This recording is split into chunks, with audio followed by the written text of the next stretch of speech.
tibali kutembeye mama watunera watukunjula bulungi nnyo webale kona tuvundula nze nanjego bino byenkola kati n'erinnya lyennina byonna ggwe sebaberyeberye bagendefo wano mama mubali kutembe Mr. Mwanja ne banno mwebale kutusomesa bulungi nze pointi zonna nazimalayo nenyente makerere ku gavumenti akalulu ka Mr. Mwanja kaliwa yentya thanks to Mr. Sebyala wano kwanya kwenasomeranga sweet memories zange yeyo kwaya lyeryali essanyu lyange nze nanjeko era mukudde bona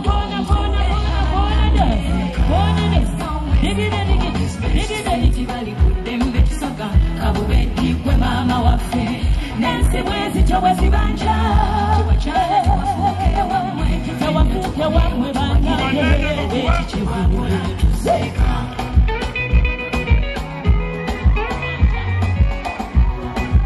Mr. Mwanja buliddeyo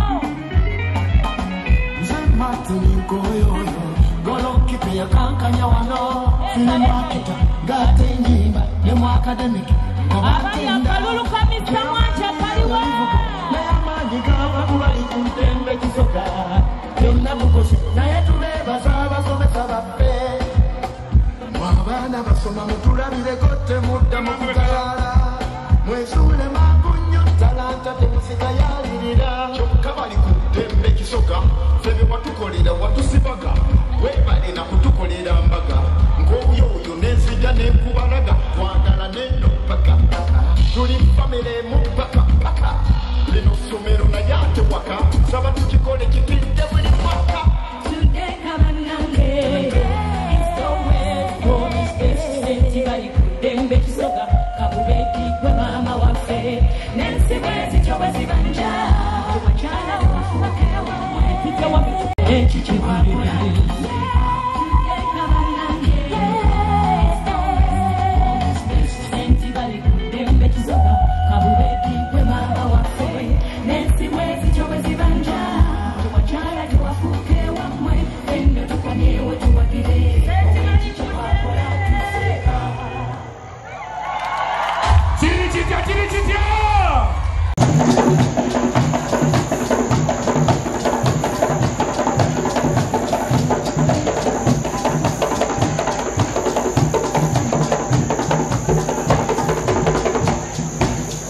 Obuganda bwali Buganda okuva mu ntandikwa nga tuli ba Luganda.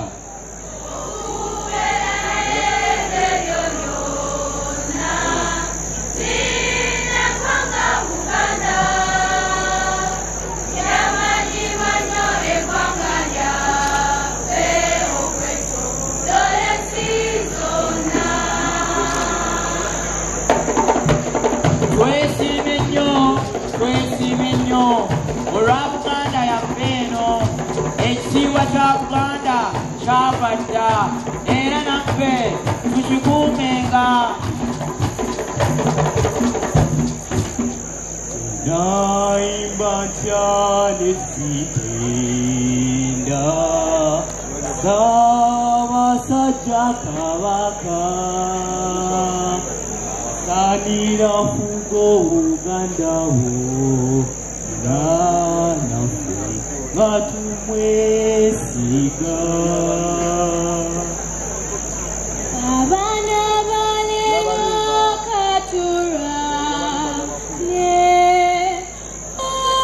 okukuza Buganda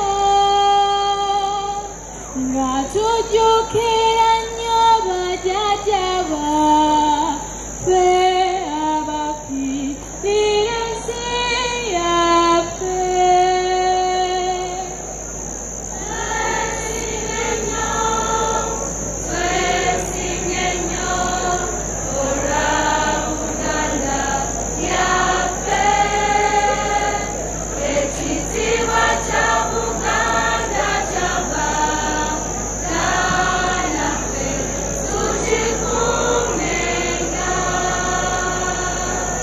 Banna chakwe Ssaabasajja mwali alamula.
Shamba lango, asatwaga bose, ngawongoleka sinyiri mutwe yanze.